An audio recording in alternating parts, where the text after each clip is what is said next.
it's great to catch up with you. It's been too long since I've been able to catch up with you because the last time that I called a football game or did anything of consequence, I feel like we were working together on the 2019 Yates Cup, which was very fun, very memorable, and of course, McMaster, my guys being able to take down Western. I don't think I showed any bias that day, though, did I? No, you're very professional, Marshall.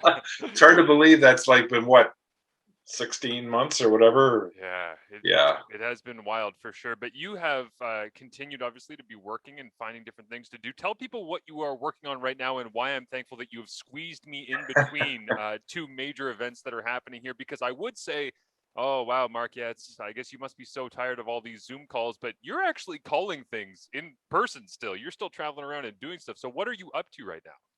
Yeah. Well, thanks for having me on the show.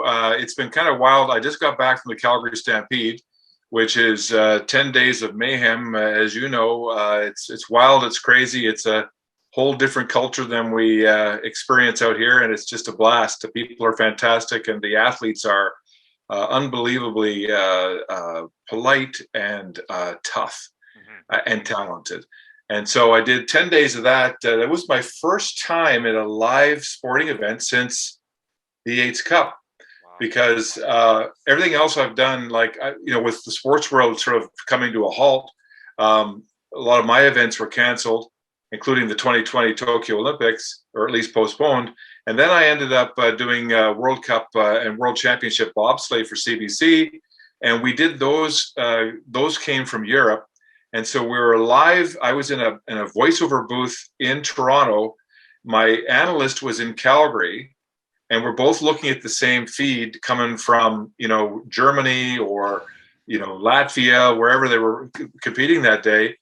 And the technology was so amazing that there was no delays. We each saw the same video at the same time, and we went live to air. And of course, as you know, working in a broadcast booth, it becomes very essential to be able to see your partner, and there's lots of hand gestures, and you relate to each other, looking at each other, share the same monitors, all that stuff. So in this case, you couldn't. And so it was actually a thrill to be next to a real human being in Calgary and calling the Stampede. And in about less than a week, I guess 5 days from now, I'll get on an airplane for Tokyo to be on site for track and field coverage at the Olympics. But that's going to be a whole other ball game as well because of COVID. Yeah, absolutely. I've been reading a little bit on what's going on in Japan and the lead up to it. And the thing that really shocked me leading up to it, Mark, was the lack of vaccinations in Japan at the start of really vaccination worldwide. And it's especially in North America, we started to see our numbers were a little bit slow, and then we started to really pick up quickly. And you look at Japan, you're going, okay, industrialized nation with a great economy and on the world stage, and they're proud of their consensus. And this doesn't follow any of that. What is your feeling going into Japan and understanding as well as you do, better than anybody, what it's like over there that you head into with the best global sporting event? Yeah, well, I'm actually. I mean, it's surprising that such a leading first world nation such as Japan is at the current stage it's at with regards to COVID. From what I understand, they approved only the Pfizer vaccine, and so for a country of 126 million, they're only about 25 to 30% first dose. And as you know, the Japanese population is skews fairly senior. So it's a big concern for those folks, and I understand totally how much trepidation they must have, having 15,000 athletes and coaches plus another 6 to 10, I don't know, thousand media coming into their country. But it's meant for some very Orwellian precautions and protocols. I don't know if you want me to go through what we have, Well, what we're going to go through. I'm interested what you're up against, like, because as a broadcaster, it's hard enough to go somewhere and call the event. And I'll get into for the fact that you can pick these things up and, call international bobsleigh remotely with a person from Calgary on live television. Like, that's the degree of difficulty on that is hard enough. Now add in blank. Like, what are you going into? Right. What is the added challenge and difficulty here? Okay, so I just came back from Toronto getting my first COVID test. So you have to have a COVID test 96 hours before your flight. Then tomorrow I'll be in Hamilton getting a second COVID test 72 hours before my flight. Those then have to be put on official Japanese government documents and notarized. And then we uplink those to a special app called the OCHA app.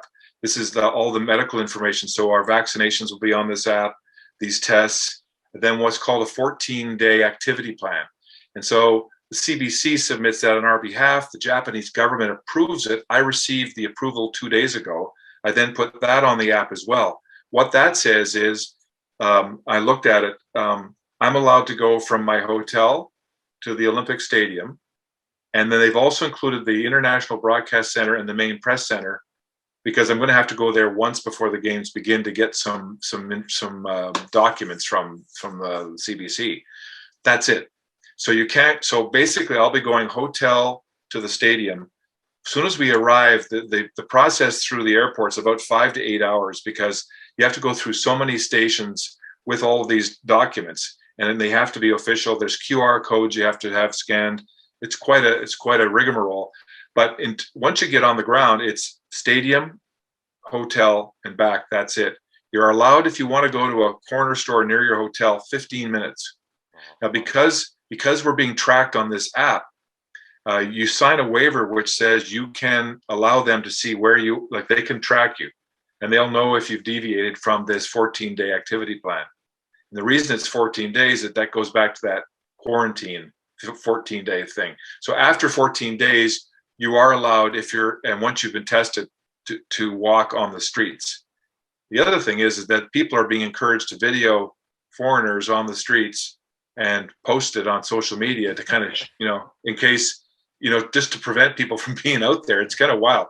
The broadcast situation is a whole other ball of wax once we get to the stadium. Yeah, I would imagine as much. They're trying to prevent the Ryan Lochte in Brazil situation, but I mean, I don't think that they would allow Lochte to go roaming around in Japan at any time. It sounds like, but it's interesting though, because it does sound more like Sochi. Like, it sounds more like Russian rule of people saying, here's, as you say, kind of draconian or Orwellian kind of standards to put you guys into, even though, like, you're doing everything properly, like you're preparing properly, you're being as transparent as you possibly can. So I have great respect for that. But I wanted to ask you about your ability to call so many different sporting events, because I'll be honest with you, Mark, like, I love all sport. I love tuning into CBC Sports on a Saturday or whatever, and throughout any part of the year, the calendar, and seeing our Canadian athletes competing with the best on the planet. But I couldn't call it. Like, I don't think that I could dive in and be like, bobsleigh, sure, swimming, sure. Like, I've a lot of people made fun of Elliot Friedman when he had the flub at the Olympics, right, with swimming, and I didn't laugh at him at all, because I went, there's no way I wouldn't have even been able to take that opportunity, because that is incredibly difficult, and you know it as well as anybody. So explain to me two things. One, where the love for all of this stuff comes from, and B, how the hell do you pull off calling all of these things? Because I think that is a skill that I'm not sure I would ever have.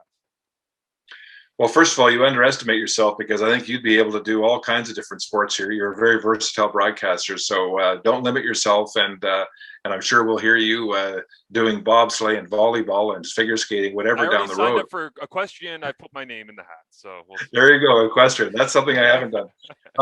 No, I've just been blessed with, over the years that I've been at CBC with an opportunity to call different sports, and believe me. First time around, it's like taking a drink from a fire hose, because you're trying to get into the nomenclature of the event and the cadence of the sport, and then the who's who.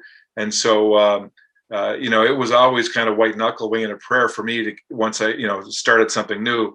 But I've always loved a variety of sports, and trying to be a jack of all trades, because that allows you to stay in the business. If you can do different things, it really helps. And but because CBC was an Olympic network for so many decades and had so many world championship events, it allowed me to go from, beach volleyball to figure skating to, wrestling to weightlifting, all these different things. And it's so interesting when you start to learn about so many of these Olympic sports, and what it takes to be a weightlifter, and the intricacies of those events. And you get to know these experts who are your analysts, who are so thrilled to share their sport with you. And so for me, that's sort of been the intrigue of my career, is to get to know so many different sports, even like rodeo and the Calgary Stampede, which is completely at the other end of the spectrum. There's nothing else like it, right? But once you get into that world, and you're not afraid to ask questions and people know that I need to understand what you're doing. They're so forthcoming with information, and it's so rewarding. If you could only choose one to dive in and be an expert on Hockey Night in Canada as you have been, or the CFL on CBC as you've been, or to be that jack of all trades, if your career could only go one direction, which one would you choose? Probably jack of all trades, because it keeps you fresh. It keeps you on your toes because you're always into something new, and you don't ever feel like you're getting in a rut.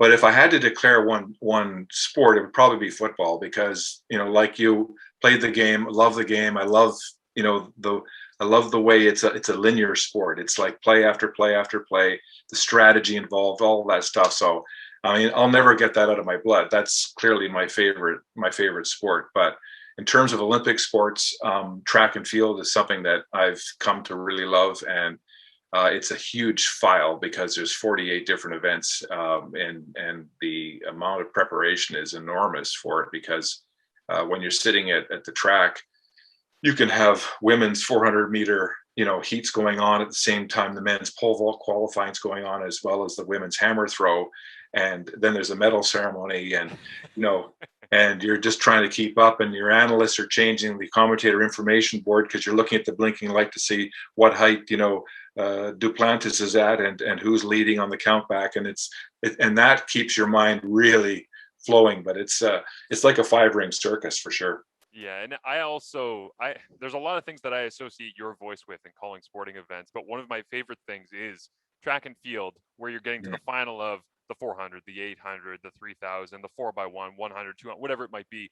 And I love so much just the shot of, person in lane one, and you've got three little tidbits on them. Camera moves over, person in lane two, because it's so smooth and so natural. And it's just, here's the reigning world champion coming out of Jamaica. They've got the fastest time over the last 6 months. And you must enjoy so much the preparation of just knowing I'm going to nail this tidbit, that tidbit, and then it's get out of the way, bang, and you're just sitting there and you're along for the ride. Yeah, you're right. I mean, you kind of build up this bank of knowledge on everybody you can, and usually you go about 30 deep in every event, and then we have a file called the Butler Notes, which come from a chap named Mark Butler, who's based in London, England, and he works with the BBC and the CBC, and he updates his notes daily. So he works all night, and then what you get is you get 50 pages per session on every event, every athlete. And that's in addition to your own prep, because it's impossible to show up and read his notes. There's just too much information there. Yeah. So what you're looking for is he'll tell you what that athlete did the day before in heat number 3. It's all there, because that's almost impossible to keep up with. You can't keep track of everything because you're live on the air, right? So he does that. And then all the seasonal best. There might be a seasonal best or a personal best or an area record set the day before in heat 8. Well, that'll be in those notes. So that's what keeps you completely, pinned to the latest information. But the confidence you get, as a broadcaster, is in the preparation. So if you feel like, you've got it in your head, then once the lanes come, that's when you get the tingle, because there's a really interesting feeling when it's time to race, right? And these athletes come out, warm up, and then once they're in their lanes, in the 100 meters, they're about to define their lives, their livelihoods in 10 seconds or less. And so there's that kind of tingle, and there's a bit of a dance where they're introduced. Then the starter calls them to their blocks, and then on their marks, set. And when the gun goes, you can hear a pin drop. Yeah. The thing that's going to be crazy here is there won't be any fans. And I remember in the Bird's Nest in Japan, there was 80 or 90,000 people, and you could hear a pin drop. And then when the gun goes off, it's kind of like this explosion of energy is released in the crowd and in the athletes, right? And it's kind of like a tidal wave to the finish line, and you feel that it carries you, right? So it's this is going to be a real adjustment in the sense that both the athletes and the announcers won't have a crowd to provide that theater. Has there been any interest in piping in any sort of crowd noise? I know that they've done that in baseball at the beginning of the Right. pandemic and the NHL and all the rest, because yeah, that is certainly going to feel different for the viewer. Yeah, there is a plan now. They're going to bring sound from past Olympics. So whether it's Rio or London or Beijing, they're going to bring sound and they're going to fill the stadium with sound. And I'm not sure if they're going to be able to have it, have like the crowd reacts to the athletes and the moment at hand. So with this, they'll have to be up and down, kind of like what they did with hockey and baseball and all the other sports. So they will have some sound there to give the athletes at least some atmosphere, but it's going to be really different. Well, it's intriguing. I'm looking forward to seeing what it looks like and listening to your call of all of that. The last one I want to ask you on the Olympics is there a race? Because I love that tension that you're talking about, that release of emotion, where it's go time and it's 10 seconds or less in the 100, and obviously longer in the others. But what's the race that jumps out for you that you've called where not necessarily great finish or Canadian that profiled, but where you just felt it, like the whole lead up to it? It just everybody was on edge. I guess the first one would have been Bolt's 100 meters in Beijing because he'd just come off setting a world record 9.72 seconds after a lightning and thunderstorm in New York in a Diamond League event. And he was, just this kid, this tall, lanky kid, and nobody really knew, what was possible. And then when he ran 9.69 there, I remember Donovan Bailey was in our booth area and he was shocked.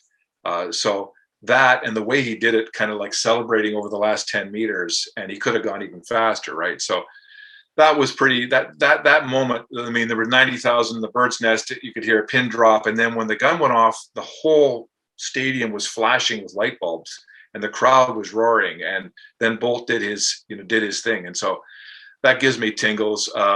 Then a year later in Berlin at the World Championships, when he lowered his mark to 9.58, that was again fantastic. Wade Van Niekerk, the 400-meter world record that he set from lane 8 in Rio.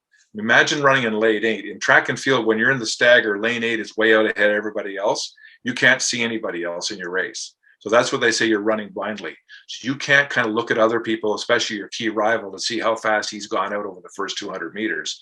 You're on your own. So he ran blindly 400 meters, 43.03, smashing Michael Johnson's record. And that was another great moment. So you just never know where it's going to come. I think the 400-meter hurdles for men, is going to be interesting. Karsten Warholm, the Norwegian who ran 400-meter hurdles this year and broke the world record. I mean, his first 400-meter hurdles at home at Bislett in Norway, he broke it. But Rai Benjamin is this American kid who's just a gorgeous, tall, striding hurdler. He's so close to that world mark, and this is going to be one great race. And where they are in the stagger and who gets to measure off the other, it's going to leave a lot of drama on that track. Man, Mark, we just need to send you out for a PR tour for CBC Sports. Just tell everybody everything going into get everybody fired up for it, because honestly, it's the Olympics are so unique and so different than any other event on the planet. It feels like, and listening to you talk about the athletes that come in, it brings back a lot of fun memories about watching Olympics, whether I was younger, older, otherwise. But let's talk a little bit of football here, because this is the Canadian Football Perspective podcast. And take me back to Carleton Ravens quarterback Mark Lee. Who was that? What was his playing style? What was he about? Well, I was just a tall drink of water coming out of high school when I arrived at Carleton, and I ended up starting in my first year, and I was like kind of really over my head, and I think I weighed 185 pounds and 6'2" and pencil neck, and everything seemed so fast. And of course, that year the Ottawa Gee-Gees had 12 Americans in their starting lineup, and they went wire to wire unbeaten to win the Vanier Cup. And the way that was before the OUA was all brought together. There was the OQIFC, which was, the Eastern Ontario teams, Queens, Ottawa, Carleton would play with McGill, Concordia, Bishops, and Trois-Rivières. And so we in that schedule, in that alignment, we played Ottawa twice, like the Panda game and whoever had home. And so that was a painful kind of learning curve for me. Learned a lot, but I probably, I don't think I didn't feel like I was ready for it. But anyways, I got through that. And anyway, that was my style was sprint out, like to throw on the run. and that there was no shotgun back then, so you were behind the center, a lot of reverse pivoting, a lot of play action, then getting out of the backfield. Yeah, it sounds like a lot of Russ Jackson is from under center and reverse pivot and turn and run for your life and hope that nobody's Okay. coming on the backside from the conversations I've had with Russ and obviously watching a lot of his older games. But who did you emulate? Who did you look at? Because it's pretty rare for people that they just want to play quarterback. Usually, quarterbacks, we fall in love growing up with someone or something about the game, and then from there it kind of inspires us. Yeah, well, you mentioned him, Russ Jackson. When I was really young, I mean, he was sort of in his last years with the Rough Riders, and I did love the way he rolled and ran with the ball. And I remember coaches saying, "Don't pump." Russ used to always pump. You remember that? He used to Oh pump. yeah, And coaches say, "You don't pump, right? You release the ball once. You don't play that game." I enjoyed him. I like Pete Lisk. Pete Lisk was a quarterback with the Calgary yeah. Stampeders, and then ended up with the Philadelphia Eagles. And he was one of those guys that had the quick release, and was deadly accurate. And so yeah, so those are the guys I emulated. And I had two younger brothers who had decent hands, so we used to spend hours, sprinting out and throwing bullets around, and it was a great way to get your 10,000 hours.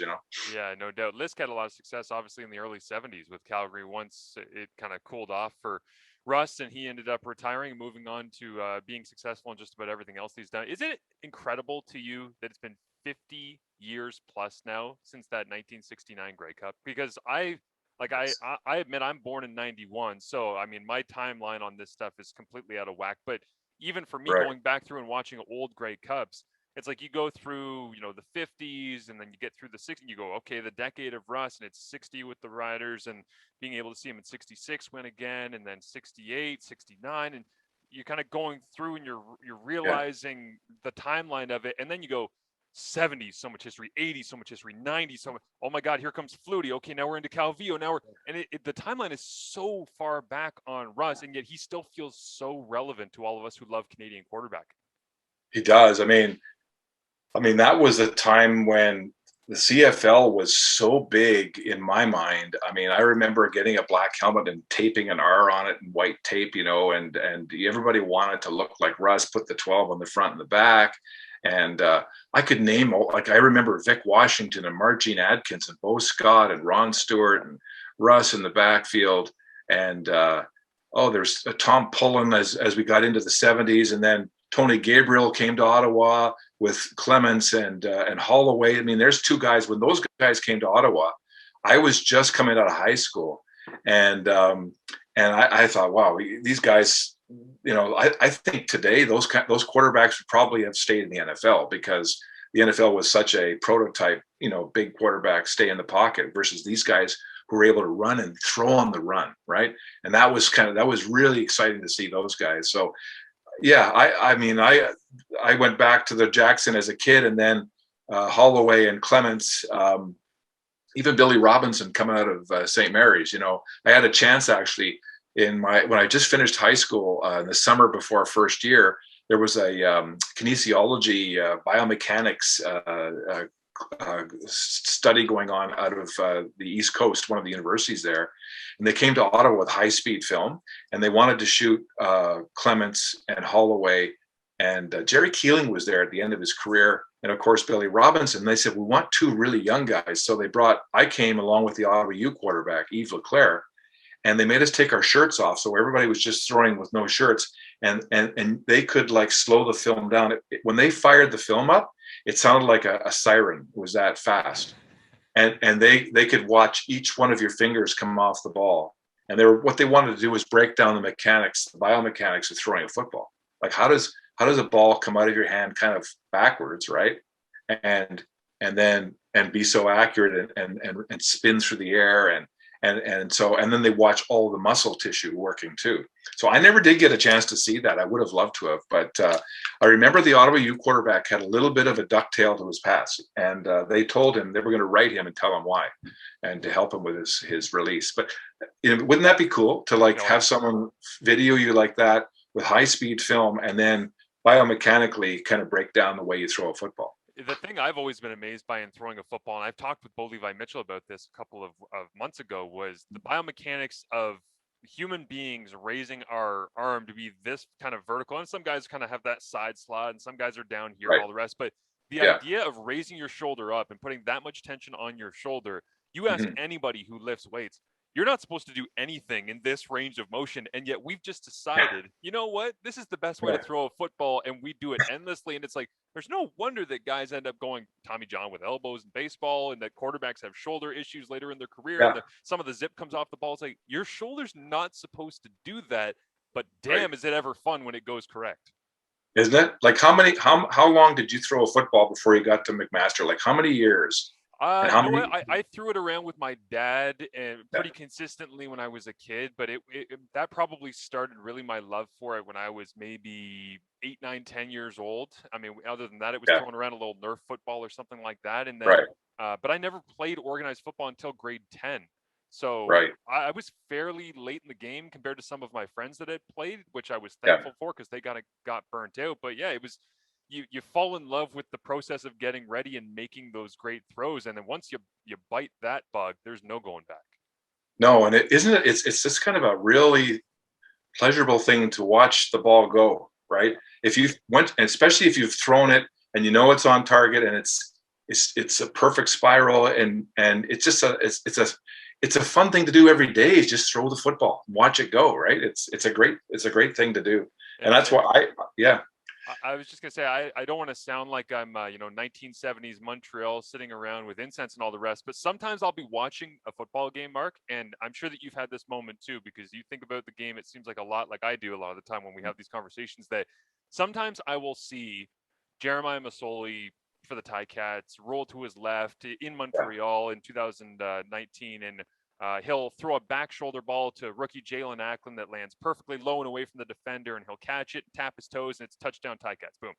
Yeah. And I'll be kind of like on the flight home or something like that, and I'll think, I think we take for granted the fact that the football just went from sitting on the ground, being Yeah. sent through a 300-pound man's legs, being run around for a couple of seconds, and then thrown 35 yards into the only location that it possibly could have gone in the only way that it possibly could have been caught. Because if you throw it all wobbly, it's never getting there. It's not going to be able to get caught.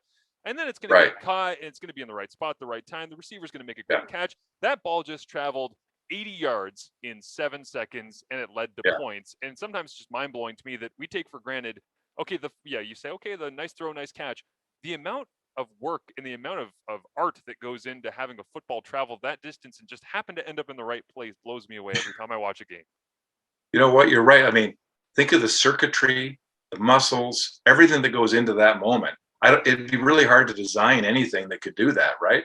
I remember you showing a video just a few weeks ago online. It was Masoli pass, and it was just across the goal line. It was about knee high, the only place it could have been. Yeah. Receiver, I forget who it was, went down, made the catch for the touchdown, but it was like the perfect spot for the ball. Think about that, you know? Yeah. Yeah, and the ability of the human eye to identify that location and then actually put it there is the thing that always blows me away too. But I mean, quarterback nerd stuff we could go on about forever here. I want to know because I actually posted a clip of Doug Flutie the other day that a lot of people loved of him from the '96 Grey Cup in the snow in Hamilton against Edmonton. And Yeah. it just jumped out to me because I was rewatching the game for fun, and I went back and I saw, he's rolling to the right sideline, and he knows he's going to get blasted, Mark, and he jumps because that's Doug. He Yeah. jumps basically out of bounds. I don't know if it's half to protect himself or half to stay, whatever. That's just Doug. And he sidearms it, but as he's actually letting go of the ball, his head is already turned to protect himself, and he Right. throws it about 25 yards down the field spiral into a receiver who makes a great grab. And I just sent it out and I said, rolling right at full speed on a field full of ice, knowing he's going to get blasted into his own bench, spiral, no look, sidearm, complete. And so there's moments like that where I'm watching and I go, man, there's not a lot of people that have ever played football that have done things like that, let alone in the CFL. Who is the player of the modern age, let's say 90s moving forward, because of your time in the CFL and CBC, where you were just in awe of some of the things that they did?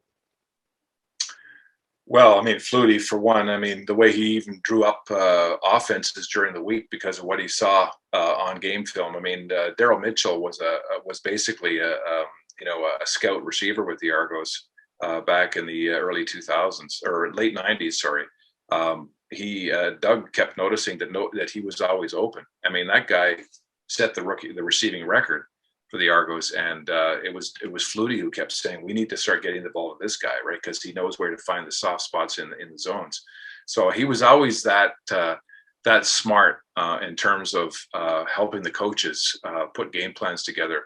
His brother Darren was like another quarterback on the field. I got a chance to work with Darren doing the CFL on CBC, and he's a guy that with Danny McManus, McManus trusted him so well because he read the defense as well as Danny did.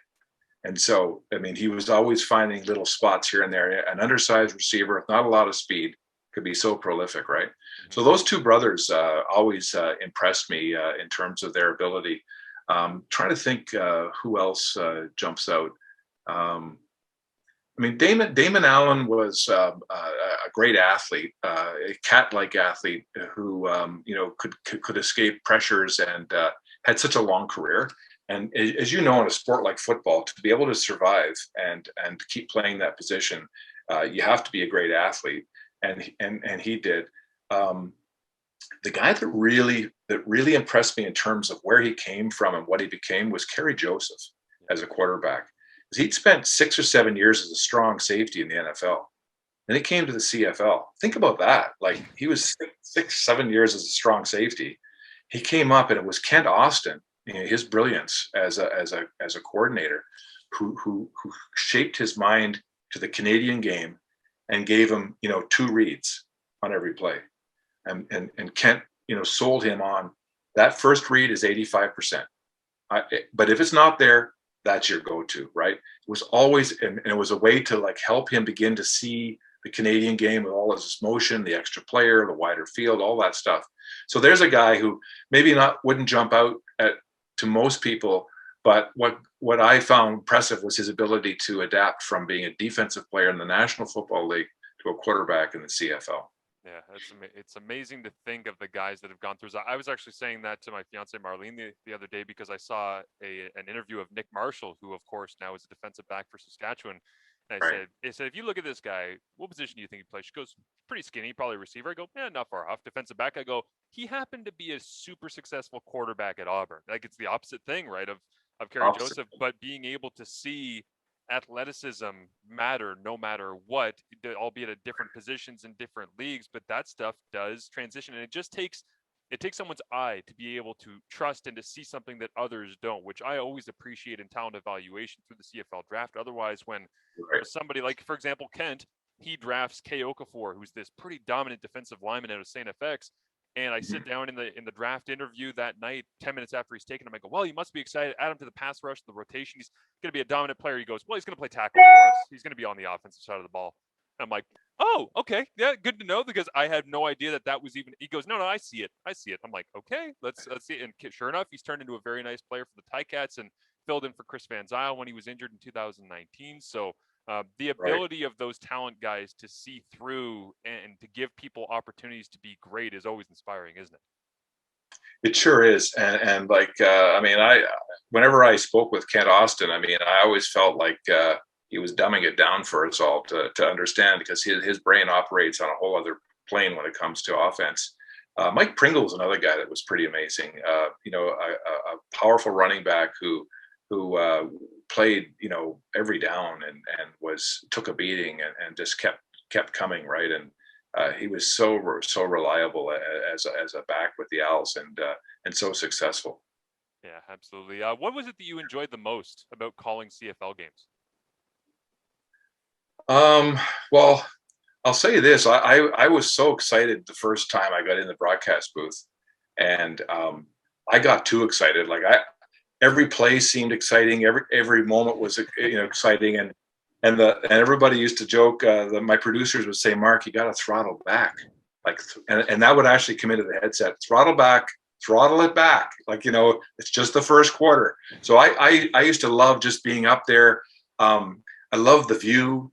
because playing quarterback, the view is a whole different ball game from being up above and seeing, right, and being able to sort of like look and see where you think the ball might go, and so I just love and I love the camaraderie, the people that you'd meet every week. I found CFL players so approachable, and their stories. There were so many stories of from misfortune to fortune, reversal of fortune, working with guys like Chris Walby, who had a great long career, a decorated lineman with the Blue Bombers, and his point of view, and there was just kind of like this brotherhood that we had every week on the road. That's one of the things I really missed. Like, I've got a picture right here. I'll show you this. This is the group right here, the last group I work with. Oh, yeah. And you can see Darren and Greg Frere, Brian Williams, Millington's in there, yeah. Right? And Flutie, and like Darren was so self-effacing and so much like Darren. I remember one time we're doing a game and we threw a highlight in at Ron Lancaster because I think Doug may have broken one of his records, or Damon Allen, somebody did anyway. And we rolled this video and we came back out and Darren goes, "What kind of a number is 23 for a quarterback?" Like, just kind of, I go, "Your brother was 22." Like, you go, right. Like he'd call a play. He'd say, "There's no way they're going to go deep on this play." And then they go deep for a touchdown. He'd say, "Like I said, they're going deep." Like, he was always so self-effacing, right? But he told so many stories, like the time with BC when he caught the McManus touchdown in the Western Final in Calgary, that put Doug Flutie and the Stampeders out. And I remember it was last play of the game, basically, under the uprights in a crowd. McManus hits Flutie, touchdown, game's over, and Doug runs the length of the field from the Calgary bench into the BC pile. And he's pulling guys out like this, eh? And he gets to Darren. He goes, "Did you catch that?" And he goes, "Yeah." And he just threw him on the ground and walked off, right? It was like great sibling rivalry in a professional environment, right? And like Darren would tell us these stories about Doug on a family cruise, giving his 12-year-old nephew the gears in a family basketball pickup game because he wasn't playing well enough, Doug being the perfectionist, the competitive guy, and Darren being the other kind of, oh, well, we'll get it done somehow. So anyways, I love those stories. I love the fraternity. And I love the game. It's such a great game. It's a great Canadian game. I was lucky enough to catch up with Darren on this podcast a couple of months ago when the Ticats drafted another Boston College Eagle with their first overall pick. And Darren had known Jake Bird and some of the family because Darren's son had been playing at BC when Jake Bird had been there. And he actually played a role in letting Jake Bird know, your parents have a connection to Canada. You're a Canadian. Do you know this? Like, in the CFL draft, you can get drafted. So Darren might actually be the reason why the Ticats had their number 1 overall pick be Jake Bird, a big tight end hybrid receiver from out there in Boston College. I would also say as well, when I talk to him, it feels like his Boston accent has tripled since he left the Canadian. Has it really? From the Canadian Football League. He sounds like he has been in Boston his entire life at this point.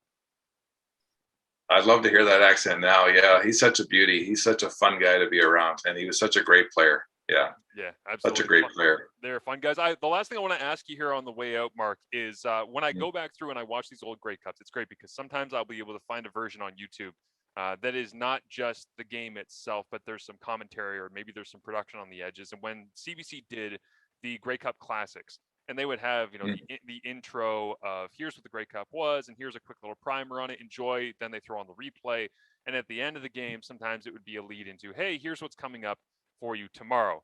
And this, there's so many layers to this, and I'm so excited to get to ask you this. But I have the clip in front of me here. I have it in my iTunes, and it's just labeled as Mark Lee sign off.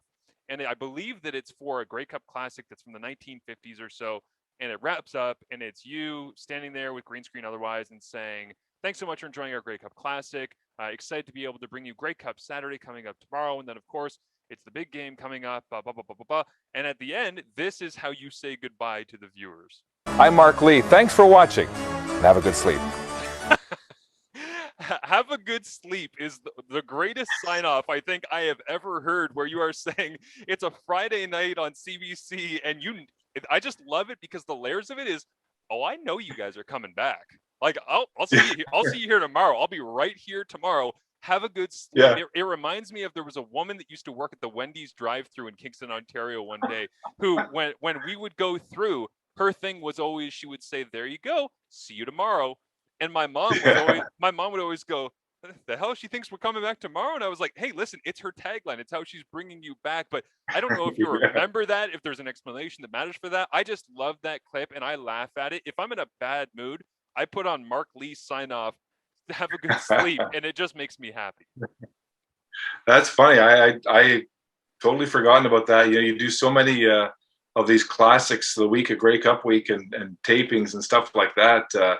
But that's funny. No, I remember doing those, and I remember how we always wanted to keep the record alive. You know, the classics. You know, to take us back to the 50s and the mud bowls and the fog bowls and the, you know, and the great athletes. And that's, I think that's what's really important, you know, for Canadian football, is to keep us all in touch with all the great heroes from the past, because they've contributed to the great history of this game. And so for me, I became a real historical kind of buff with football and Grey Cup. And I remember actually interviewing George Reed when I was in university with a tape recorder, and the batteries died. And I got back to the station, and it was all like really slow. And I was heartbroken, right? Because he was a hero and he was out of the game. But still, you know, those guys, when you meet them 20 years later, right, after they played, they're still bigger than life, right? You still celebrate who they are. And so that was always important to me and I love being part of the classics to celebrate the history of this great game.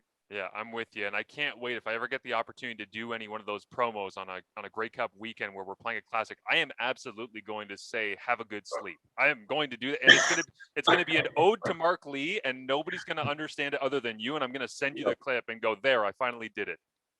You and I will both know what's going on. Mark, safe travels. Thank you for this. All the best. I know you're going to have a blast over there in Japan, despite the fact that there's a lot of stuff surrounding you.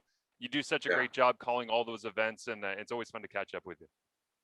Marshall, likewise, thanks so much. It's a great to chat with you, and hopefully we'll cross paths again this football season on the college gridiron.